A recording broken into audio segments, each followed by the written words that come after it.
మీ cyber సమాచారం జరభద్రం ధారావాహిక కార్యక్రమం.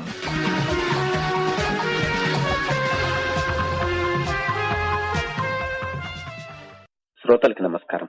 మన ప్రపంచంలో ఇప్పుడు ఒక పరికరం అత్యధికంగా వాడుతున్నారు అని అంటే అది మొబైల్ ఫోనే. ముఖ్యంగా స్మార్ట్ ఫోన్లు వచ్చిన తర్వాత ఈ మొబైల్ ఫోన్ సెక్యూరిటీ పరంగా చాలా అంశాలు, చాలా విషయాలు బయటకు వస్తున్నాయి. సామాన్య మానవులు కూడా ఈ మధ్య కాలంలో ఎక్కువగా ఈ స్మార్ట్ ఫోన్లు వాడుతున్నారు.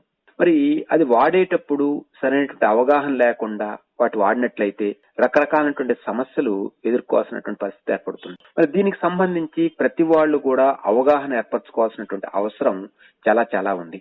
అందుకే ఈ రోజు మనం సీడాక్ సంస్థలో ISCA జాయింట్ డైరెక్టర్ శ్రీమతి కె ఇంద్రవేణి గారిని అడిగి అసలు ఈ మొబైల్ ఫోన్ వాడేటువంటి ప్రతి ఒక్కరు కూడా దానికి సంబంధించిన సెక్యూరిటీని ఏ విధంగా అర్థం చేసుకోవాలి, దాన్ని ఎలా తెలుసుకోవాలి, ఎలా భద్రంగా ఉండాలి మనం అనేటువంటి విషయాలకు సంబంధించి మాట్లాడదాం. ఇంద్రవేణి గారు నమస్కారం అండి. నమస్కారం అండి. అసలు మొబైల్ ఫోన్ సంబంధించి ఈ మధ్య కాలంలోనే దాని సెక్యూరిటీ సంబంధించి ఎక్కువగా మాట్లాడుతూ ఉన్నాం. ఎందుకు ఈ ప్రాధాన్యత ఇప్పుడు సంతరించుకుందంటారు? మనం ప్రతి ఒక్కళ్ళము మొబైల్ ఫోన్స్ చాలా ఎక్కువగా వాడుతున్నాము. స్మార్ట్ ఫోన్స్ అవ్వచ్చు, మామూలు ఫోన్లు అవ్వచ్చు. బట్ స్మార్ట్ ఫోన్స్ అందుబాటులో కూడా చాలా ఎక్కువగా వచ్చినాయి. ఇప్పుడు మీరు చూస్తే ఎప్పటికప్పుడు పెద్ద పెద్ద ఎక్కువ కాస్ట్లీ ఫోన్స్ కూడా EMIలో వాటిల్లోని అమ్మటం వల్ల కూడా ఎక్కువ మంది ఇప్పుడు స్మార్ట్ ఫోన్స్ వాడుతున్నారు. స్మార్ట్ ఫోన్స్ ద్వారా ఏంటంటే చాలా పనులు మనము ఇంటర్నెట్కి వెళ్ళో లేకపోతే బయటకు వెళ్ళి చేసే పనులు కూడా అవాయిడ్ చేసుకుని ఇళ్లలో కూర్చునే చేస్తున్నాం. ఇంతకు ముందు మనం ఏది కొనాలన్నా బయటకు వెళ్ళేవాళ్ళం, ఏది బిల్లు కట్టాలన్నా బయటకు వెళ్ళేవాళ్ళం. అది తగ్గింది. అండ్ ఈ కోవిడ్ సిచ్యువేషన్ వల్ల ఏంటంటే మనము ఇంట్లో ఉండి మన స్మార్ట్ ఫోన్స్ ద్వారానే అన్ని రకాల పనులు ఎంతవరకు కుదిరితే సాధ్యమైతే అంతవరకు కూడా మనం పనులన్నీ స్మార్ట్ ఫోన్స్ తో చేసుకుంటున్నాం. కాబట్టి స్మార్ట్ ఫోన్స్ తో చేస్తూ అండ్ ఈ అన్ని పనుల్లో చూస్తే ఎక్కడో దగ్గర మనీ ట్రాన్సాక్షన్స్ జరగటం అనేది చూస్తున్నాం ప్రతి చోట కూడా. సో ఇప్పుడు ఎప్పుడైతే మీకు తెలిసిందే కదా, ఫైనాన్షియల్ గా మనకి ఎక్కడైనా ట్రాన్సాక్షన్ ఉంది అంటే డెఫినెట్లీ అక్కడే మనకి ఎలాంటి ఏమైనా అటాక్స్ జరగచ్చు, ఎవరైనా హ్యాకర్స్ ఎవరైనా మొబైల్స్ ని వాళ్ళ కంట్రోల్లోకి తీసుకుని ఇంకేమైనా చేయొచ్చు, ఇలాంటివన్నీ జరగచ్చు. మనీ ఉన్న దగ్గర డెఫినెట్ గా ఇంకో నెగటివ్ గా ఏదో జరుగుతుంది. సో మన లావాదేవీలు అవుతున్నాయి, నేను ఫైనాన్షియల్ గా కొంటున్నాను అంటే నా ఫోన్ కనుక నేను జాగ్రత్తగా తీసుకోకపోతే నా మనీ ఎఫెక్ట్ అవుతుంది. కాబట్టి ఇప్పుడు చాలా మంది మొబైల్ ట్రాన్సాక్షన్స్ పెరగటం వల్ల ఈ మొబైల్ సెక్యూరిటీ అనేది కూడా చాలా ఇంపార్టెంట్ అనేది ఎక్కువగా కన్సిడర్ చేయాల్సిందే. మనము ఎక్కువ యూసేజ్ పెరగటము అండ్ ఫైనాన్షియల్ గా ఎక్కువ వాడటం కూడా మనకి ఈ ఇంపాక్ట్ అనేది ఎక్కువ ఉందన్నమాట. అటాక్స్ కూడా ఎక్కువగా జరుగుతున్నాయి ఈ మధ్య మొబైల్స్ మీద. మొబైల్స్ ని సెక్యూర్డ్ గా వాడుకోవాలి, ఇలా వాడుకోవాలి అనేది మనం ఎక్కువగా చదువుతున్నాం. మనం రెగ్యులర్ గా వస్తున్న పేపర్స్ లో అవ్వచ్చు, ఇంటర్నెట్ లో వస్తున్న ఆర్టికల్స్ అవ్వచ్చు, ఎలా మొబైల్ సెక్యూర్ చేసుకోవచ్చు అనేది కంటిన్యూస్ గా మనకి ఎక్కువ వస్తుంటుంది. అంటే దానికి సంబంధించి ప్రత్యేకమైనటువంటి మార్గాలు గానీ విధానాలు గానీ ఏమైనా ఉన్నాయంటారా సెక్యూరిటీ ఏర్పరచుకోవడానికి మొబైల్ కి? ఉన్నాయి సార్. అంటే యాక్చువల్ గా మనకి మొబైల్ ఫోన్స్ వాడుతున్నప్పుడు కొన్ని జాగ్రత్తలు ఉన్నాయన్నమాట. కొన్ని జాగ్రత్తలు పాటించడం ద్వారా ఏంటంటే మనం కొంచెం సురక్షితంగా ఉంచుకుంటూ దాని మీద అటాక్స్ రాకుండా చూసుకోవచ్చు. వచ్చినా ఒకవేళ మనం తెలుసుకోగలుగుతాం, మనకు అవగాహన ఉంటే నా ఫోన్ ఏదో జరుగుతుందని తెలుసుకుని ఇమ్మీడియట్ గా నన్ను నేను సెక్యూర్ చేసుకోగలుగుతాను.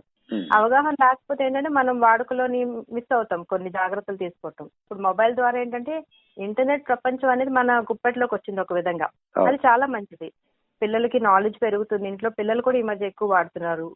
బయటకు వెళ్ళే పని లేకుండా చాలా వరకు బయట తిరగటం అది తగ్గటం ద్వారా కూడా చాలా లాభాలు ఉన్నాయి. కాబట్టి కొన్ని జాగ్రత్తలు తీసుకుంటే ఈ లాభాలు మనం ఇంకా బాగా ఉపయోగించుకోవచ్చు.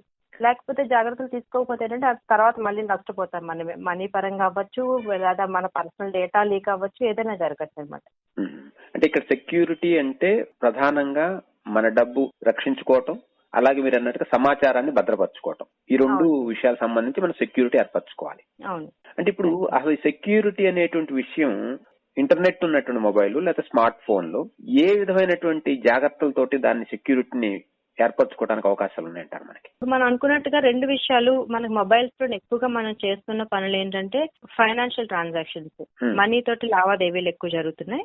తర్వాత మనం చాలా వరకు సమాచారాన్ని షేర్ చేసుకుంటున్నాము, మెసేజ్ల్లో గానీ, ఫోటోస్ అవ్వచ్చు, ఈమెయిల్స్ అవ్వచ్చు, ఏదైనా సరే. కాబట్టి మీరంతా మనీ అండ్ ఇన్ఫర్మేషన్, ఈ రెండింటిని ప్రొటెక్ట్ చేసుకోవాలి మన మొబైల్స్ లో. అంటే నేను 8 టిప్స్ లాగా చెప్తానండి. చెప్పండి. ఈ 8 టిప్స్ ని కనుక ఫాలో అయితే ఇవి మన రెగ్యులర్ గా మనం చేసే పనులకు మన అలవాటు పరుచుకుంటే మన మొబైల్స్ ని ఒక లెవెల్ వరకు మనం సెక్యూర్ చేసుకోవచ్చు.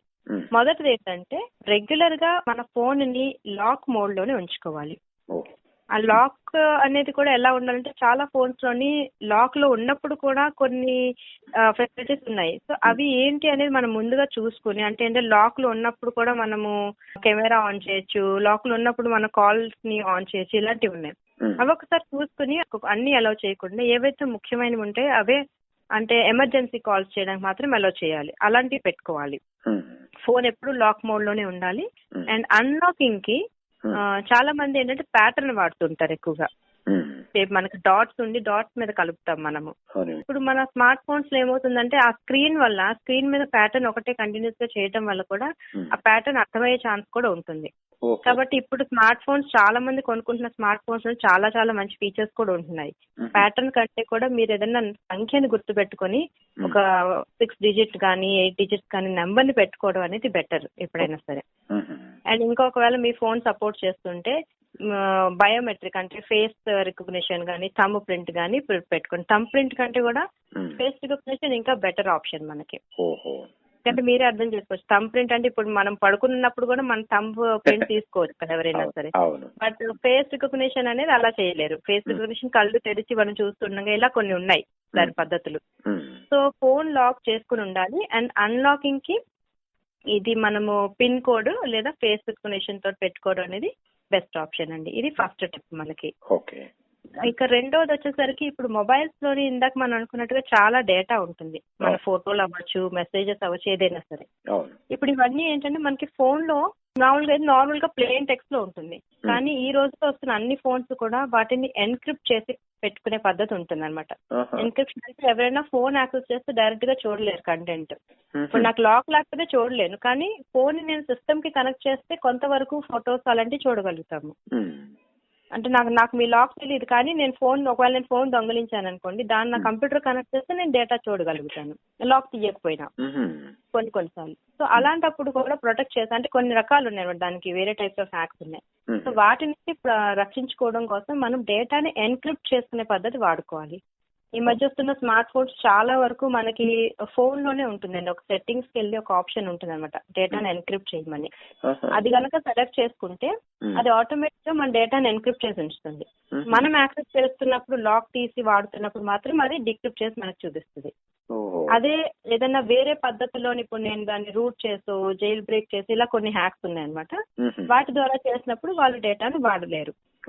అలాంటి పద్ధతులు ఉన్నాయి కాబట్టి స్మార్ట్ ఫోన్స్ లో మనం అది కూడా యూజ్ చేసుకుంటే ఒకటి మంచిదన్నమాట మన ఫోన్ సెక్యూర్ చేసుకోవడానికి. అంటే ఇప్పుడు అన్నిట్లో స్మార్ట్ ఫోన్ లో వస్తుందా, లేకపోతే ఈ మధ్య కాలంలో వచ్చే వాటిలో అది ఉందా?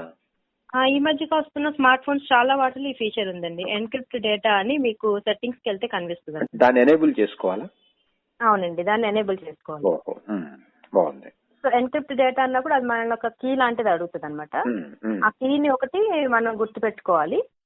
అది మొత్తం ఫోన్ లో అంతటి డేటాని కూడా అది ఎన్క్రిప్ట్ చేసి పెడుతుంది మనకి. ఫోన్ లాక్ తీసి నా వాళ్ళు చూస్తుంటే నేను చూడగలను, కానీ లాక్ తీయకుండా ఇందాక నేను చెప్పినట్టుగా ఎవరైనా హ్యాక్ చేసి లేదా దొంగలించి వేరే పద్ధతిలో చూడాలనుకున్నారనుకోండి, అప్పుడు అది అలౌ చేయదన్నమాట. అంటే నేను లాక్ తీయకుండా ఫోన్ ని కనెక్ట్ చేసి ట్రై చేసినప్పుడు అలాంటప్పుడు అది అలౌ చేయదన్నమాట నన్ను. దొంగలించబడ్డప్పుడు ఇది ఉపయోగపడుతుంది మనకి. ఉపయోగపడుతుంది మనకి ఎక్కువగా. ఇంద్రవేణి గారు, మొబైల్ సంబంధించి చాలా విలువైనటువంటి సమాచారాన్ని అందించినందుకు ఆకాశవాణి తరఫున మీకు ధన్యవాదాలు తెలియజేసుకుంటున్నామండి. నమస్కారం అండి. ధన్యవాదాలండి. నమస్కారం. విన్నారు కదా ఇంద్రవేణి గారు చెప్పినటువంటి టిప్స్.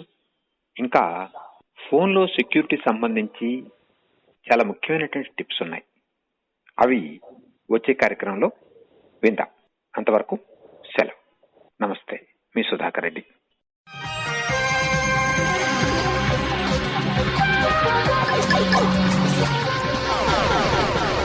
మీ సైబర్ సమాచారం జరభద్రం ధారావాహిక కార్యక్రమం.